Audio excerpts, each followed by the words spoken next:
Greetings. It's Mark coming to you from Baker's Green Acres. And today is, today is the day, whatever the date is, I'm not exactly sure right now. But we are moving our chicks from the brooder out into the grow pens, or what we call the chicken tractors. And it's an interesting time. And I thought I would let you have a look at this and kind of give an explanation on what's going on. But that house right there is the brooder, okay, and it has no floor in it, so it's just sitting right on the grass here.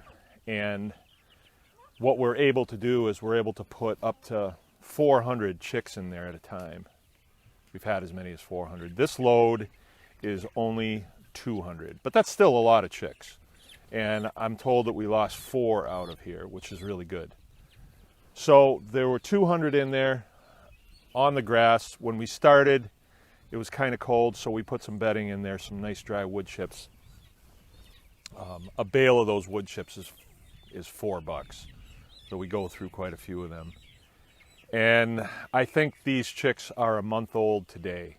So they're in a little bit longer, but it didn't matter because, we're not trying to push these things through like the commercial model. This is just basically for us and a few friends. That's what it's for. So we have a lot of summer left. I mean, it's May 15th today, so we've got a lot of summer left.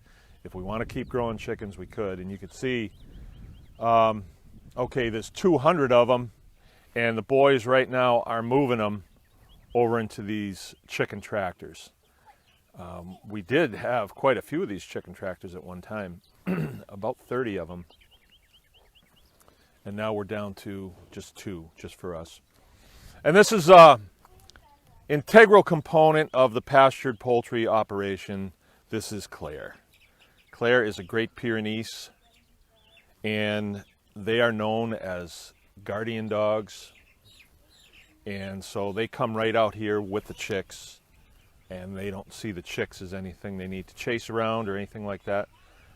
But they're real good protectors of the chicks. Let's see your face there, Claire. Isn't she a sweetie? So you would think out on a field like this, it is fenced, but there's a lot of predators that don't really care about that. They can go over, under, or through the field fence that we have here. But what keeps them safe is Claire and Obi. We have 2 Great Pyrenees dogs, so that's one of the things that we do. But, okay, 4 weeks in the brooder. Typically it's about 2 or 3, and then there'll be another 4 weeks in the grow pen. These chickens only have kind of a short life. It's about 8 to 10 weeks, but in the model that we're in now, 10 weeks is fine. We can let them go 10 weeks. I'm not worried about that. There we go. Just shifting on. All right, so the boys are moving the chicks over into the chicken tractors, and then I am coming out to supervise, make sure it's done properly, and while I'm out here, I have to hook up the water lines to the grow pens. Sorry, I got a hair in my mouth. The way we do this is we have a hose that comes out here, and then we split that hose off into a 1/4-inch line, and then the 1/4-inch line fills waterers. See that red thing hanging there? That's a waterer, a drinker, and there's a line that goes to that, and it keeps that full all the time.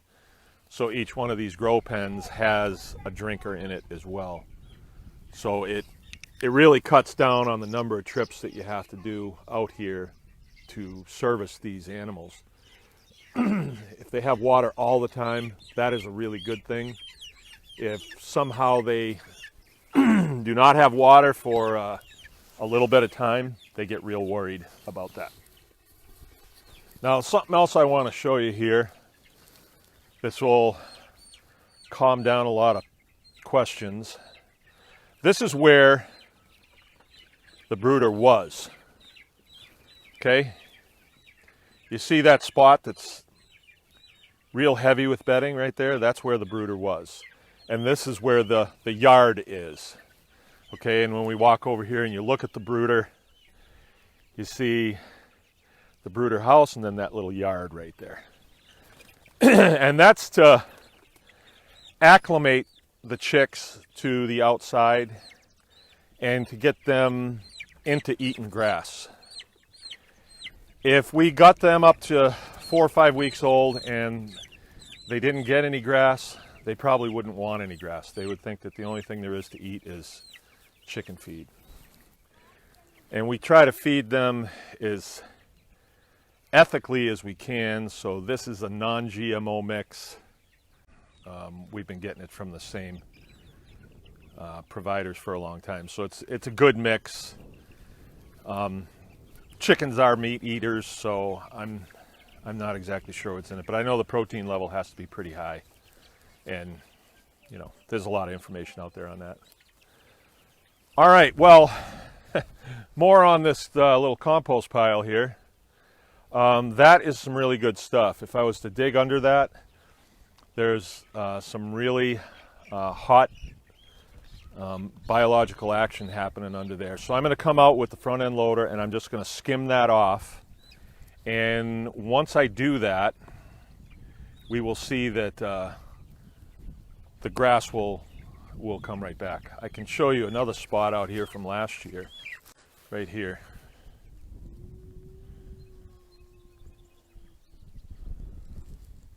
And it was here a little too long, but the grass is coming back in there, and it will. I mean, we've been using this same field for quite a while now. So I'll kind of show you what this field looks like. It's just grass, and we take good care of this grass. Today I'm actually going to harvest off here. That's a technique that we use around here to kind of rename things a little bit. We used to call it mowing. Now we call it harvesting. So I'm going to harvest all this grass out here, and that's going to help us very much in setting up the beds in our garden for the house. We have a big garden for the house because we feed a lot of people out of there.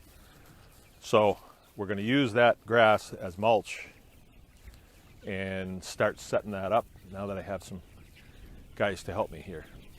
But anyway, it's just kind of a fun video. It's a fun time to do this, to put them out. Luckily, it's going to get some rain today. I don't like it when it rains in the middle of the night because sometimes they'll huddle up outside of the tarp, and the more they huddle, and they wind up crushing each other. Here's what these chicken tractors look like a little bit more closely. Then there's an open end there, and that's where the feed goes in. And the drinker, there you can see the drinker hanging right there, I think. If that's clear. And I've got to hook those up today. So they're out on this grass and they're having a good time. There's a lot out here for them to eat. A lot of dandelion and good stuff like that. So what this does actually, if you're new to pastured poultry, is it makes a chicken that, in the words of Joel Salatin, is fit to eat. Right? They're really substantial, really good. All right, I'm going to jump off. This is Mark for Baker's Green Acres. Remember, anyone can farm.